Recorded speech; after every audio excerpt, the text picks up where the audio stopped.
வேலைவாய்ப்பு தேடிக்கொண்டிருக்கும் அனைத்து சொந்தங்களுக்கும் என் இனிய வணக்கம். இப்போ பார்த்தீங்கன்னா நம்ம தமிழ்நாடு அரசு இந்து சமய அறநிலையத்துறையிலிருந்து அருள்மிகு சுப்பிரமணிய சுவாமி திருக்கோவில் திருத்தணியிலேருந்து ஜாப் நோட்டிஃபிகேஷன் அனௌன்ஸ் பண்ணியிருந்தாங்க. நம்ம ஆல்ரெடி வீடியோ போட்டிருக்கோம் இதோட ஜாப் டீட்டெயில்ஸை பற்றி. இந்த வீடியோ என்ன பார்த்தீங்கன்னா, எப்படி இந்த அப்ளிகேஷனை நீங்கள் ஃபில் பண்ணுறது டெமோ வீடியோ தான் இது. அப்படி ஸ்க்ரீனில் உங்களுக்கு குவாலிட்டி கம்மியாக இருந்துச்சுன்னா கிளாரிட்டியாக கூட வச்சு பாருங்கள். உங்களுக்கு இருக்கிற லெட்டர்ஸ் என்னன்னு உங்களுக்கு புரியும். வேறு எதுவும் இந்த எக்ஸாமுக்கு அப்ளை பண்ணுறதுக்கு டவுட் இருந்துச்சுன்னா இந்த ஸ்க்ரீனில் தெரிய நம்பருக்கு மெசேஜ் பண்ணுங்கள். கண்டிப்பாக உங்களை ஹெல்ப் பண்ணுறேன். இது எப்படி நீங்கள் ஃபில் பண்ணுற எல்லா டெமோ வீடியோ ஃபுல்லாக பாருங்கள். பார்த்துட்டு கரெக்டாக அப்ளை பண்ணுங்கள். தப்பாக அப்ளை பண்ணிடாதீங்க, அப்போ கால் லெட்டரு வராதுக்கு வாய்ப்பு இருக்குது. இந்த வீடியோவிலே முழுசாக சொல்லியிருப்பேன் எப்படி நீங்கள் சென்ட் பண்ணுற டீட்டெயில்ஸ் எல்லாமே. ஸோ வீடியோவை ஸ்கிப் பண்ணாமல் ஃபுல்லாக பாருங்கள். நம்ம வாட்ஸ்அப் அண்ட் டெலகிராம் குரூப்பில் ஜாயின் பண்ணாமல் இருந்தீங்கன்னா ஜாயின் பண்ணிக்கோங்க. லிங்க் டிஸ்கிரிப்ஷனில் கொடுத்துருக்கேன். இதோட டெமோ ஃபார்மோட லிங்க்கும் நான் டிஸ்கிரிப்ஷனில் கொடுத்துருக்கேன். வாட்ஸ்அப் குரூப்லேயும் அப்டேட் பண்ணுறேன், வேணால் செக் பண்ணி பார்த்துக்கோங்க. ஃபஸ்ட்டு இதை நீங்கள் டவுன்லோட் பண்ணி ப்ரிண்ட் அவுட் எடுத்துக்கோங்க. இதோட அப்ளிகேஷன் ஃபார்ம் லிங்க்கும் நான் வீடியோ கீழே கொடுக்குறேன், குரூப்லேயும் அப்டேட் பண்ணியிருக்கேன். தேவைப்பட்டால் டவுன்லோட் பண்ணி ப்ரிண்ட் எடுத்துக்கோங்க. ப்ரிண்ட் எடுத்துகிட்டு ஃபஸ்ட்டு இங்கே உங்கள் ரீசெண்ட் பாஸ்போர்ட் சைஸ் ஃபோட்டோ இங்கே ஒட்டிக்கோங்க. அப்புறம் பார்த்தீங்கன்னா இந்த இடத்துல பார்த்தீங்கன்னா நீங்கள் எந்த போஸ்ட்டுக்கு நீங்கள் அப்ளை பண்ணுறீங்களோ கிட்டத்தட்ட பார்த்தீங்கன்னா ஒரு 15 போஸ்ட் சொல்லியிருக்காங்க. அந்த 15 போஸ்ட்டில் நீங்கள் எந்த போஸ்ட்டுக்கு நீங்கள் விண்ணப்பிக்க போகிறீங்களோ அந்த போஸ்ட்டோட நேம் எழுதிக்கோங்க. நான் எக்ஸாம்பிளுக்கு ஓட்டுநர் போட்டிருக்கேன், இல்லைனா கணினி செயலர் போட்டிருக்கேன். நீங்கள் எந்த போஸ்ட்டுக்கு நீங்கள் அப்ளை பண்ணுறீங்களோ அந்த போஸ்ட்டோட பேரை இங்கே எழுதிக்கோங்க. ஃபஸ்ட்டு டேபிள் காலம் பார்த்தீங்கன்னா உங்கள் பேசிக் டீட்டெயில்ஸ் தான். உங்கள் பேர் இன்சியலோடு எழுதிருங்க. ரெண்டாவது அப்பா பேரை, தகப்பன் பேர், இல்லை கார்டியன் பேர் யார் பேர் எழுதுறீங்களோ அது மேலே டிக் பண்ணிக்கோங்க. யார் பேர் எழுதிருக்கீங்களோ, தந்தைனா தந்தை டிக் பண்ணுங்கள், கணவர்னா கணவன் டிக் பண்ணிக்கோங்க, கார்டியன்னா கார்டியன் டிக் பண்ணிக்கோங்க. உங்கள் ரீசெண்டான கரெக்டான அட்ரஸ் எழுதுங்க. ஏன்னா இதுக்கு தான் உங்களுக்கு கால் லெட்டர் வரும். அதனால் உங்கள் ரீசெண்டான கரெக்டான அட்ரஸ் அனுப்புங்க, எழுதிருங்க. 4வது காலத்தில் பார்த்தீங்கன்னா உங்கள் ஆதார் கார்டு நம்பர் எழுதிருங்க. 12 டிஜிட் நம்பரை அப்படியே பார்த்து நீங்கள் ஃபில் பண்ணிடுங்க. 5வது காலத்தில் பார்த்தீங்கன்னா ஜென்ரல் ஃபில் பண்ணுங்கள். ஆண்னா ஆண், பெண்ணா பெண் அப்படின்னு போட்டுருங்க. 6வது காலத்தில் திருமணம் ஆனவரா ஆகாதவரான்னு கேட்டிருப்பாங்க. ஆயிருந்துச்சுன்னா ஆவன் கொடுத்துக்கோங்க, இல்லைன்னா இல்லைன்னு கொடுத்துக்கோங்க. பேசிக் டீட்டெயில்ஸ் தான்.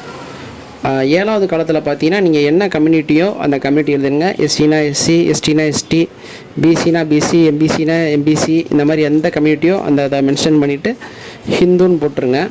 உங்கள் டேட் ஆஃப் பர்த் இங்கே ஃபுல்லாக எழுதுகிற மாதிரி இருக்கும். எழுதிட்டு இப்போதைக்கு உங்களுக்கு கரண்ட்டில் என்ன வயசோ அதை போட்டுருங்க.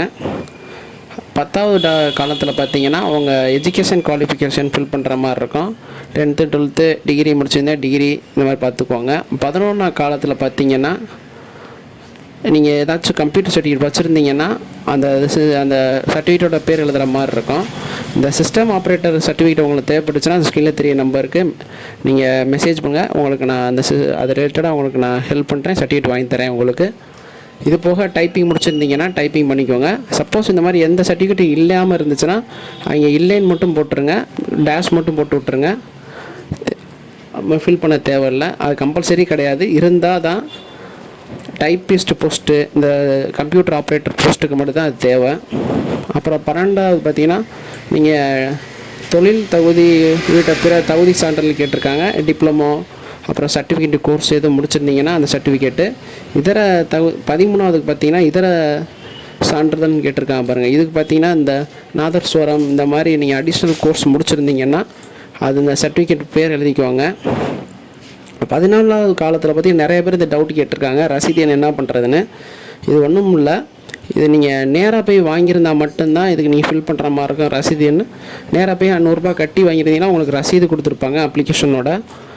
அந்த ரசீது எண் ஃபில் பண்ணுற மாதிரி இருக்கும். இதுவே நீங்கள் ஆன்லைனில் டவுன்லோட் பண்ணியிருந்தீங்கன்னா இது ஃபில் பண்ண தேவையில்லை, இது மாதிரி டேஷ் மட்டும் போட்டுக்கோங்க. அப்புறம் செகண்ட் பேஜ் பார்த்தீங்கன்னா இதில் விண்ணப்பத்திற்கு பணியின் முன் அனுபவம் இருக்கான்னு கேட்டிருக்காங்க. இருந்துச்சுன்னா ஆமன் கொடுங்க, இல்லைன்னா இல்லைன்னு கொடுத்து டேஷ் மட்டும் போட்டு விட்ருங்க. அப்படி இருந்துச்சுன்னா எத்தனை ஆண்டு அந்த ஆண்டை மென்ஷன் பண்ணிக்கோங்க. வேறு ஏதாச்சும் கம்பெனியில் நீங்கள் ஒர்க் பண்ண எக்ஸ்பீரியன்ஸ் இருந்தாலும் இதில் நீங்கள் ஆட் பண்ணிக்கலாம், எக்ஸ்பீரியன்ஸ் சர்டிஃபிகேட்டு இந்த மாதிரி பார்த்துக்கோங்க. இது போக இந்து சமயத்துறையில் அனுபவம் இருந்தாலும் இதில் நீங்கள் ஃபில் பண்ணிக்கலாம், இல்லைன்னா டேஷ் மட்டும் போட்டுக்கோங்க. இது போக உங்களுக்கு இருந்துச்சுன்னா அதோட டீட்டெயில்ஸ் ஃபில் பண்ணுங்கள். பணி சேர்ந்த நாள், அப்புறம் பணி எந்த கோயிலில் நீங்கள் வேலை பார்த்தீங்களோ அந்த கோயிலோட டீட்டெயில்ஸு இந்த மாதிரி தான் இருக்கும். அப்படி உங்களுக்கு இந்த எதுவுமே இல்லைன்னா டேஷ் மட்டும் போட்டுருங்க. இது கம்பல்சரி கிடையாது. 17வது பார்த்தீங்கன்னா நன்னடத்தை சான்றிதழ். இது நீங்கள் போலீஸ் வெரிஃபிகேஷன்ஸ் கடைசியாக நீங்கள் பயின்ற கல்லூரி இல்லைன்னா ஸ்கூலில் நீங்கள் வாங்கிட்டுற மாதிரி இருக்கும். அதை பார்த்துக்குவாங்க.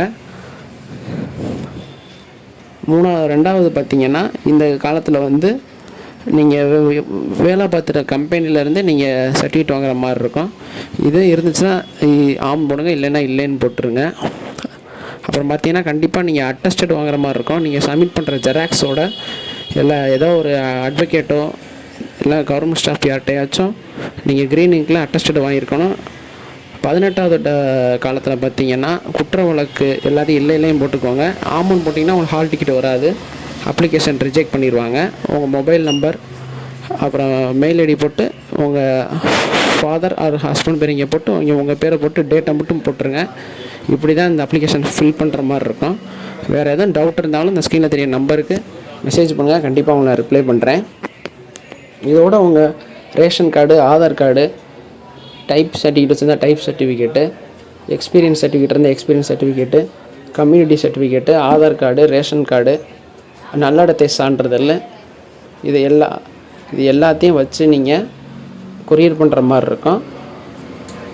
கண்டிப்பாக அந்த ஜெராக்ஸ் காப்பியோட எல்லாத்தையும் கவர்மெண்ட் அட்டஸ்டட் வாங்கியிருக்க மாதிரி இருக்கும். அட்டஸ்டட் வாங்காமல் அனுப்பாதீங்க. அட்டஸ்டட் வாங்கிட்டு அதை எல்லாத்தையும் வச்சு பின் பண்ணிவிட்டு ஒரு க்ரீன் கலர் A4 ஷீட் கவர்னு கேளுங்க. அங்கே போய் நீங்கள் அப்ளை பண்ணிங்க அதுக்குள்ளே வச்சு நீங்கள் அப்ளை பண்ணுற மாதிரி இருக்கும். அதனால் அந்த க்ரீன் கலர் கவரில் நீங்கள் வச்சு சப்மிட் பண்ணுங்கள். வேறு எதுவும் டவுட் இருந்துச்சுன்னா மெசேஜ் பண்ணுங்கள். அனுப்ப வேண்டிய அட்ரஸும் நான் டிஸ்கிரிப்ஷனில் கொடுத்துருக்கேன், செக் பண்ணி பார்த்துக்கோங்க. வேறு எதுவும் டவுட் இருந்தாலும் எனக்கு மெசேஜ் பண்ணுங்கள். கண்டிப்பாக உங்களை ஹெல்ப் பண்ணுறேன். இது போல் வீடியோவை பார்க்க நம்ம சேனலில் மறக்காமல் சப்போர்ட் பண்ணுங்கள். Have a nice day.